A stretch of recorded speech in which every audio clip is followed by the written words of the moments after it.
विक्रम सम्वत 2075 मङ्सिर 10 गते लगानीकर्ताका सङ्गठनहरूले नेप्से घेराउ गर्ने कार्यक्रम बनाएका थिए। विशेष गरी बजार लगातार रूपमा घट्दा पनि सरकारले कुनै चासो नदेखाएको र तत्कालीन अर्थमन्त्री डाक्टर युवराज खतिवडाले शेयर बजारलाई अनुत्पादक क्षेत्र भनेर संज्ञा दिएका कारण बजार लगातार रूपमा घटेको भन्ने आक्रोश लगानीकर्ताहरूमा थियो। सो घेराउ कार्यक्रममा धेरै लगानीकर्ताहरू जम्मा भएका थिए। भिड ठुलो थियो। त्यही भिडको बीचमा एउटा आक्रोशित आवाजले सबैजनाको ध्यान खिच्न सफल भयो। भिड ठुलो थियो। सोही भिडमा एकजना युवा आक्रोशित आवाजमा ठुलो ठुलो स्वरमा बोलिरहेका थिए। लगानीकर्ता तिलक कोइरालाको शब्द सापटी लिने हो भने ती झ्यापुल्टे युवा जसले ठुलो स्वरमा आक्रोशित अभिव्यक्ति दिइरहेका थिए ती युवाले धेरैको ध्यानलाई खिच्न सफल भए। नेप्सेको घेराउ कार्यक्रम सकियो। त्यसपछि ती झ्यापुल्टे युवा जसले आक्रोशित आवाजमा बोलिरहेका थिए ती युवा को रहेछन् भनेर तिलक कोइरालाले धेरैजनासँग सोधे, तर थाहा पाउन सकेनन्। ती व्यक्तिको नाम मात्र थाहा पाउन पनि त्यति बेला तिलक कोइरालाले ठुलै मेहनत गर्नु परेको थियो। यो कुरा मेरो लगानी.com मा डिसेम्बर 21, 2018 मा प्रकाशित नेप्सेको घेराउ हुँदै रिले अनसनदेखि आमरण अनसनसम्मको भित्री कथा नामक लेखमा कोइरालाले यो विषयलाई प्रस्तुत गरेका छन्। तिलक कोइरालाले झ्यापुल्टे युवा भनेका ती व्यक्ति अरू कोही नभएर हरि ढकाल थिए। हो, तिनै हरि ढकाल जो अहिले राष्ट्रिय स्वतन्त्र पार्टीबाट प्रतिनिधि सभामा प्रत्यक्षतर्फ विजयी भएर सांसद बनेका छन्। त्यति बेलासम्म हरि ढकाल गुमनाम थिए। चितवन रत्ननगर स्थायी ठेगाना भएका ढकाललाई त्यति बेलासम्म आसपासका गाउँलेहरूले ढकाल बाजेका नातिको रूपमा चिन्ने गर्दथे। उनका हजुरबुबा त्यो क्षेत्रका प्रख्यात ज्योतिषी थिए, त्यसैले उनको परिचय आफ्नो हजुरबुबाको नामले थियो त्यति बेलासम्म। यो कुरा ढकालले केही समय अगाडि एक पत्रिकालाई दिएको अन्तर्वार्तामा स्वयं बताएका छन्। कोही कोहीले भने उनलाई नेकपा एमालेको एक सामान्य कार्यकर्ताको रूपमा चिन्ने गर्दथे। तर करिब 5 वर्ष अगाडि माथि उल्लेख गरिएको यो घटनाले ढकालको परिचयलाई नै बदलिदियो। त्यसपछि लगानीकर्ता दबाव समूहको स्थापना गरे ढकालले र 2075 को पुसमा नेप्सेको प्राङ्गण अगाडि लगानीकर्ता तिलक कोइराला र हरि ढकाल आमरण अनसनमा बसे। त्यति बेला आमरण अनसन बस्ने कुरा आयो, तर कोही पनि तयार भएनन्, कसैले हिम्मत देखाएनन्। त्यो बेलामा ढकालले म बस्छु अनसनमा भनेर हिम्मत देखाएका थिए।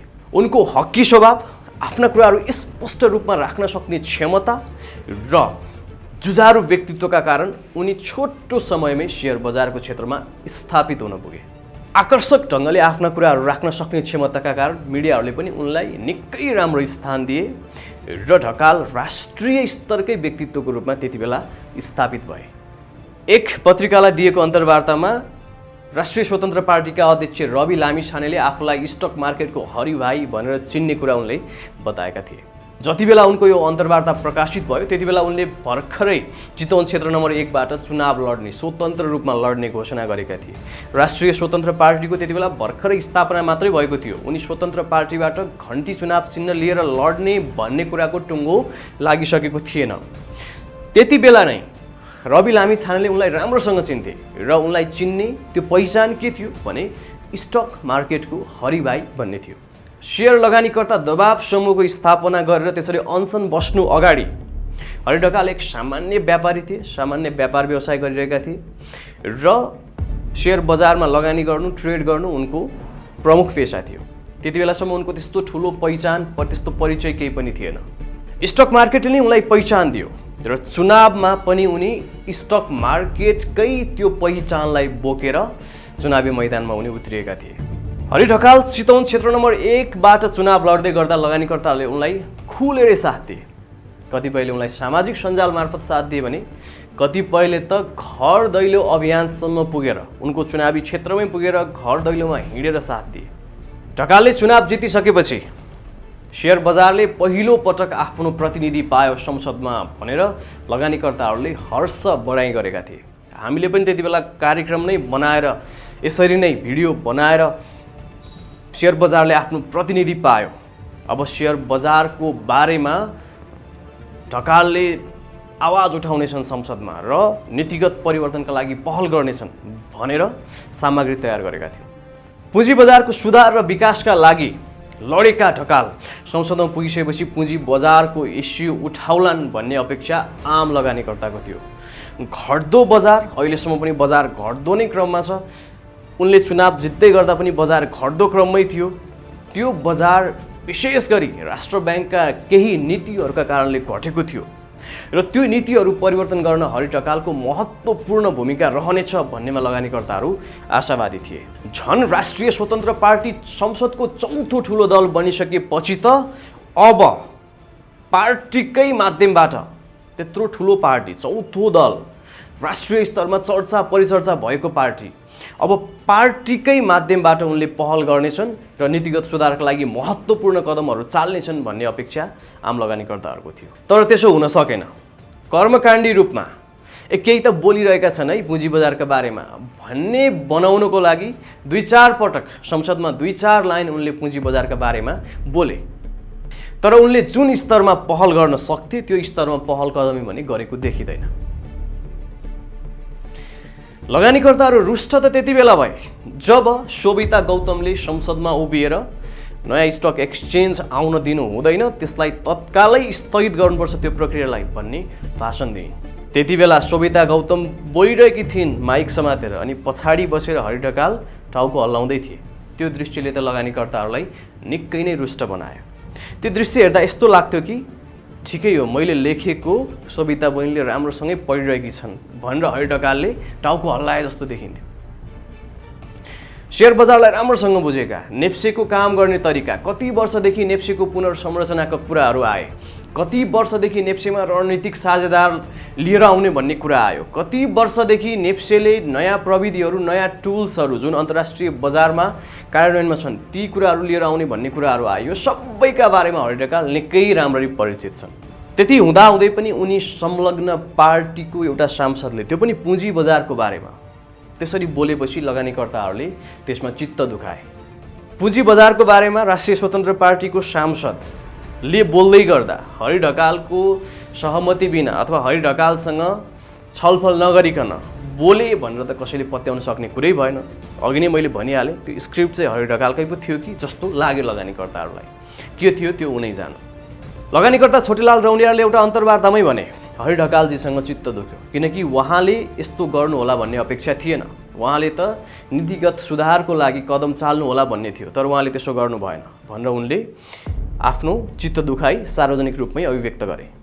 धेरै लगानीकर्ताहरूको गुनासो के छ भने अहिले हरि ढकालको फोन पनि उठ्दैन, समय दिँदैन उनी कसैलाई पनि, लगानीकर्ताहरूलाई उनले समय दिँदैन।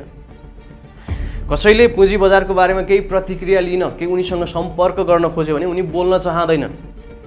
अब उनी पुँजी बजारका बारेमा खासै बोल्न चाहँदैनन्। केही गनिए चुनिएका ठुला भनिएका मिडियाहरूमा गएर राजनीतिक बहस मात्रै गर्न उनी रुचाउँछन् बरु। तर शेयर बजारका बारेमा, त्यसको नीतिको बारेमा, त्यो विषयमा जुन बजारमा उठिरहेका इस्युहरू छन् त्यो विषयमा उनी बोल्दैनन्, न लेख्छन् नै। अब उनको स्तर धेरै नै माथि उठिसकेको छ। उनी अब हरि ढकाल रहेनन्, उनी अब लगानीकर्ता हरि ढकाल रहेनन्, उनी माननीय हरि ढकाल भइसकेका छन्। यो कुरा उनको रवैयाले, उनको व्यवहारले मजाले भनिसकेको छ। त्यही भएर होला सामाजिक सञ्जालमा आजभोलि एउटा लाइन उनको लागि जताततै लेखेको देखिन्छ। त्यो के हो भनेदेखि खोलो तर्यो लौरो बिर्स्यो। त्यही पुँजी बजारका लगानीकर्ताहरूले साथ दिएर, पुँजी बजारले वाहवाही गरेर, पुँजी बजारले नै स्थापित गराएको एउटा व्यक्ति संसदमा गइसकेपछि पुँजी बजारको सुधारका लागि, विकासका लागि नीतिगत रूपमा लबिङ गर्ला, पहल कदमी गर्ला भन्ने अपेक्षाका विपरीत उनले खासै केही पनि गरेनन्। गर्न सक्छन् किनभने उनी माननीय हुन्, सांसद हुन्, उनको पार्टीको प्रभाव पनि राम्रो छ। उनले नीतिगत रूपमा संसदमा कुरा उठाउन सक्छन्, स्पष्ट रूपमा आफ्नो कुराहरू राख्न सक्छन्। खासमा भएको के हो, बजार घट्यो मात्रै भन्नुको पछाडि कुनै तुक छैन। खासमा भएको के हो, हुनुपर्ने के हो भन्ने कुरा उनले डिटेलमा विस्तृत रूपमा लिएर आउन सक्छन्। राष्ट्र ब्याङ्कसँग त्यो विषयमा उनी छलफल गर्न सक्छन्, तर कुनै पनि किसिमको पहल कदम उनले चालेको देखिँदैन। यो विषयमा लगानीकर्ताहरू निकै रुष्ट भएका छन्। शेयर लगानीकर्ताहरूको सङ्ख्या बढ्दो छ, पक्कै पनि आगामी दिनमा यो सङ्ख्या थप बढ्दै जानेछ। र यति बेला लगानीकर्ताहरूले के पनि भन्न थालेका छन् भने अर्को चुनाव पनि त आउला नि त, के एउटा मागले जाडो जान्छ र भन्ने प्रश्न पनि आम लगानीकर्ताहरूको रहेको छ। तपाईलाई चाहिँ के लाग्छ, के माननीय हरि ढकालले आवश्यक पहल कदमी चालिरहेका छन्? उनको पार्टीको जुन घोषणापत्रमा दोस्रो स्टक एक्सचेन्ज स्थापना गर्ने भन्ने कुरा थियो, त्यसको विपरीत संसदमा अभिव्यक्ति उनकै पार्टीको सांसदले दिनु तपाईलाई के लाग्छ? के त्यो जायज थियो? कृपया कमेन्टमा लेख्नु होला। के कुराहरूको बारेमा बोल्नु पर्थ्यो, के कुराहरू उठाउनु पर्थ्यो, के विषयमा छलफल गर्नु पर्थ्यो हरि ढकालले एउटा सांसदको रूपमा, ती कुराहरूलाई पनि कमेन्टमा लेख्नु होला। राष्ट्रिय स्वतन्त्र पार्टीकै अर्थविद, राष्ट्रिय स्वतन्त्र पार्टीबाट माननीय बनेका डाक्टर स्वर्णिम वाग्लेले जहिले पनि द सेन्स अफ अर्जेन्सीको कुरा गरिरहेका हुन्छ। अर्जेन्सी छ, हामीसँग पर्खिन सक्ने अब स्पेस छैन, अब कुरेर बस्नु हुँदैन भनिरहेका हुन्छ। नेपालको शेयर बजारले, नेपालको शेयर बजारका लगानीकर्ताहरूले पनि शेयर बजारको विकास होला, सुधार होला, अन्तर्राष्ट्रिय स्तरको प्लेटफर्म यहाँ पाइएला भनेर कुरेको धेरै भइसक्यो। शेयर बजारमा पनि लगानीकर्ताहरूले पनि अब त्यो सेन्स अफ अर्जेन्सीलाई आत्मसात गरिसकेका छन्। अब चाहिँ कुर्नु हुँदैन है, अब चाहिँ ढिलाउनु हुँदैन भन्ने लगानीकर्ताहरूको मनोविज्ञान बनिसकेको छ र त्यो कुरामा लगानीकर्ताहरू क्लियर छ। तपाईका प्रतिक्रियाहरूको मैले अपेक्षा गरेँ। कृपया कमेन्ट गर्नुहोला र यो भिडियोलाई यति धेरै सेयर गर्नुहोस् कि यति धेरै सेयर गर्नुहोस्। म अनुरोध गर्न चाहन्छु कि माननीय हरि ढकालसम्म यो कुरा पुगोस्। मैले साँच्चीकै अझै धेरै गर्नुपर्ने रहेछ, मेरो पहल कदमी कम पो भएको हो कि भन्ने महसुस होस् उहाँलाई, त्यो अनुरोध गर्दै क्यामेरामा साथ दिने साथी सुजीव बज्राचार्यसँगै आजको यो एपिसोडबाट म बसन्त पाण्डे बिदा चाहन्छु। नमस्कार।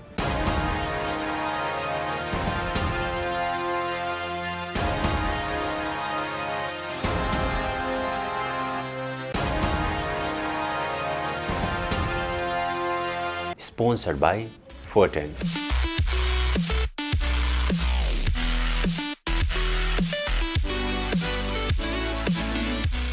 Supported by O2 Studio. उत्कृष्ट रेकर्डिङको लागि O2 स्टुडियो, कपुरधारा, काठमाडौँ। सम्पर्क 98 62 62 25 58।